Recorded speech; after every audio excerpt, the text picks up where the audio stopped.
అంత కళ్ళు మూసుకుపోయి car footpath మీద ఎలా నడిపావు? ఎలాగో ఎక్కించారు స్వామీజీ, మీరే కాపాడాలి, లేకపోతే ప్రాణాలు పోతాయి.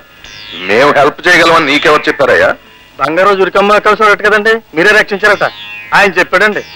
సరే, సాయం సంగతి చెప్పాడు, మరి దక్షిణలో గట్రా ఉంటాయి, వాటి సంగతి కూడా చెప్పాడు. చెప్పాడండి, ఎంతైనా పర్వాలేదండి. పర్వాలేదు కదా, ఉండు.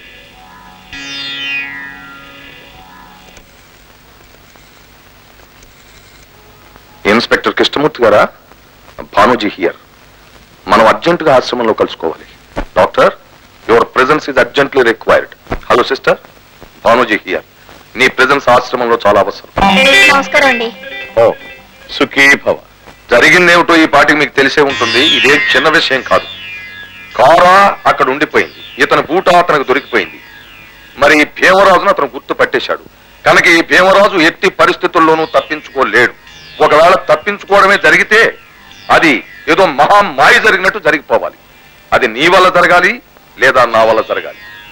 నేను రాజధాని చుట్టూ తిరిగినందువల్ల జరగాలి. మరి దానికి ఖర్చు 1 లక్ష కావచ్చు, 10 లక్షలు కావచ్చు. నువ్వు తట్టుకోగలవా? ఉందండి, నా ప్రాణాలు కాపాడండి. సరేనయ్యా, నీ ప్రాణానికి మా అందరి ప్రాణాలు అడ్డు. నీ కోసం వాళ్ళ ఉద్యోగాలు ప్రాణాలు కూడా అడ్డం పెట్టేస్తారు. పని జరిగిన తర్వాత మనిషి కూడా చొప్పున ఇచ్చేయి. చేయించినందుకు నాకు 2 ఇచ్చేయి, స్వామీజీకి పర్సనల్ గా 2 ఇచ్చేయి. మరి ఈ ఆశ్రమాన్నంతా అభివృద్ధి పరచాలిగా, దానికో 2 ఇచ్చేస్తాడు. అలాగేనండి, నన్ను మాత్రం ఈ గండం నుంచి కాపాడండి. అలాగేనయ్యా. ఇన్స్పెక్టర్ గారు చెప్పేది ఉంది. 3 రోజుల క్రితమే ఇతను కారు ఎవడో ఎత్తుకుపోయాడు. ఎవరు ఎత్తుకుపోలేదు కదండి. మీ కారు ఎత్తుకుపోయినట్టు మీరు 3 రోజుల క్రిందట ఇన్స్పెక్టర్ గారికి రిపోర్ట్ ఇచ్చారు. ఆయన ఆ రిపోర్టు రిజిస్టర్ చేసుకున్నారు. కారు సరేనండి, మరి నా కాలు బూట ఆయన దగ్గర ఉండిపోయింది కదండి. ఆ బూటు ఏ రంగు? ఎరుపు రంగు అండి. ఎరుపు రంగు. ఇన్స్పెక్టర్ గారు, ఆ బూటు ఏ రంగు? నల్ల రంగు బూటు. ఇక నీ విషయం, నువ్వు కాలు విరిగి 6 రోజుల క్రితమే హాస్పిటల్లో చేరావు. మరి చారలేదు కదండి. చేరావయ్యా. 6 రోజుల క్రితమే డాక్టర్ గారు నిన్ను హాస్పిటల్లో ఇన్పేషెంట్ గా చేర్చుకున్నారు. కాలు విరిగి చేరినట్టు 28వ తారీఖునే రిజిస్టర్ లో నమోదు చేయబడి ఉంది. ఏం డాక్టర్? మరి కాలు విరగలేదు కదండి. స్వామీజీ, కాలు విరగలేదట. కాలు విరగలేదా? ఇప్పుడు విరుగుతుంది.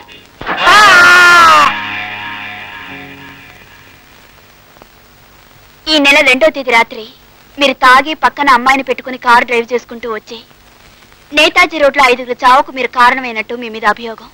దీనికి మీరేమంటారు? ఏమంటాను, కలికాలు అనుకుంటాను, ఏడుస్తూ కూర్చుంటాను. మీరు అడిగే నాటికి 4 రోజుల ముందు నుంచి గాంధీ హాస్పిటల్లో ఉన్నానండి. హాస్పిటల్లో ఉన్నవాడిని కారు డ్రైవ్ చేయడం ఏంటి, యాక్సిడెంట్ చేయడం ఏంటండి? ఏ హాస్పిటల్లో ఉంటే మాత్రం ఎందుకు వెళ్ళకూడదు? డాక్టర్లకు తెలియకుండా ఏ అర్ధరాత్రో వెళ్ళి ఆ పని చేసి వచ్చుండొచ్చుగా. ఎలా వెళ్తానండి? అప్పటికే నా కాలు విరిగి 6 రోజులైంది. చూడండి, ఇంతవరకు బ్యాండేజ్ కూడా ఇప్పలేదు. ఈ కాలుతో డ్రైవింగ్ చేయడానికి వీలవుతుందంటారా? 2వ తేదీన ఈ కారు ప్రమాదం జరిగింది. 29వ తేదీన ఆయన మెట్ల మించి జారి పడ్డానని వచ్చి హాస్పిటల్లో జాయిన్ అయ్యాను. 30వ తేదీన కట్టు కట్టాను. 1వ తేదీన చెక్ చేశాను. 6వ తేదీని కూడా చెక్ చేశాను. 29వ తేదీయే కట్టు విప్పాలి, ఇంకా విప్పలేదు. ఈ నెల 2వ తేదీ కదండి. ఆ రోజు నైట్ డ్యూటీ నాకే వేశారండి. డ్యూటీ కదండి, ఆ నైట్ అంతా నేను ఆయన గదిలోనే పడుకున్నానండి. అర్ధరాత్రి 12 గంటలప్పుడండి మనం ఒకటే దగ్గేశారండి. ఏమిటా లేచి చూశానండి, కాలు చేత్తో పట్టుకుని గిరగిర గింగలు తిరిగిపోయాడండి.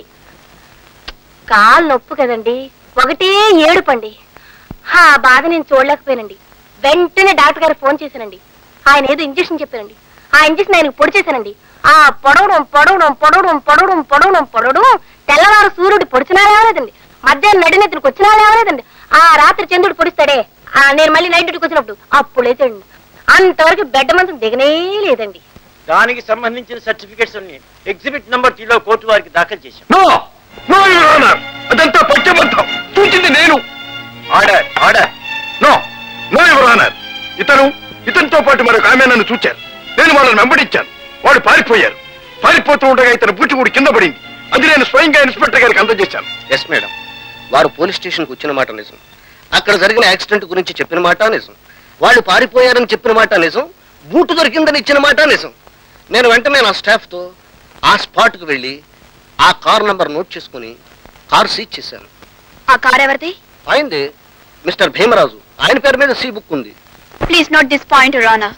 ఆ కారు నాదే మేడం. నేను హాస్పిటల్లో చేరిన రోజే మా మేనేజర్ ఆ కారుని సినిమా హాల్కి వేసుకువెళ్తే ఆ హాల్లోనే పోయిందని మా మేనేజర్ పోలీస్ కంప్లైంట్ కూడా ఇచ్చాడు. ఎస్ మేడం, ఆ రిపోర్ట్ ఆ రోజు రాత్రే రిజిస్టర్ చేశాం. యువర్ ఆనర్, దానికి సంబంధించిన సర్టిఫికెట్స్ అన్ని ఎగ్జిబిట్ నంబర్ 3లో కోర్టు వారికి దాఖలు చేశాం. ఆ తర్వాత ఆ కారు గురించి చాలా చోట్ల ఎంక్వైరీ చేశాం. యాక్సిడెంట్ జరిగే రోజు వరకు ఆ కారు జాడ తెలియలేదు. యాక్సిడెంట్ జరిగిన తర్వాత ఆ కారే ఈ కారు అని తెలిసింది. బహుశా ఆ కారు ఎత్తుకెళ్లిన వాడి ఈ యాక్సిడెంట్ చేసుంటాడని నా ఉద్దేశం. No no your honour, accident చేసింది ఇతనే, నేను చూసింది కూడా ఇతన్నే, నేను పట్టుకోవాలనుకునేది కూడా ఇతన్నే. ఆ బూట్ ఆధారంగా అతన్ని పట్టుకోవాలని కోర్టు వారిని కోరుతున్నాను. మిస్టర్ చక్రధర్, ఇదేనా మీరు ఇన్స్పెక్టర్ గారికి ఇచ్చిన బూటు?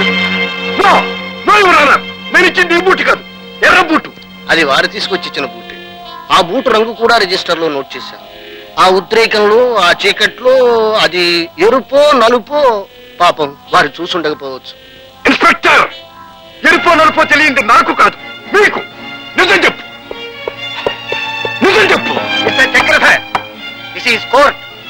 నడిపదారులో వాదించుకున్నట్టు, నడిపదారులో తిరగబడినట్టు కోర్టులో మాట్లాడడం చట్టరీత్యా నేరం. అడిగిన దానికే సమాధానం చెప్పండి, అడిగిన వాటికి అడిగినప్పుడు చెప్పండి. I'm sorry. వాదోపవాదాలు విన్న తర్వాత మహావీర చక్ర బిరుదు తీసుకున్న మేజర్ చక్రధర్ కేవలం గతంలో భీమరాజు అనబడే వ్యక్తి మీద ఉన్న పగతో, ఒకసారి తను ఇల్లు కట్టుకోవడానికి సిమెంట్ అడిగితే ఇవ్వనన్నాడనే కక్షతో ఆ పాత కక్షని గుర్తు పెట్టుకుని ప్రభుత్వం మహావీర చక్ర బిరుదు ఇచ్చింది కదా, తను ఏం చెప్పినా ఏం చేసినా ప్రభుత్వం నమ్ముతుందనే అహంభావం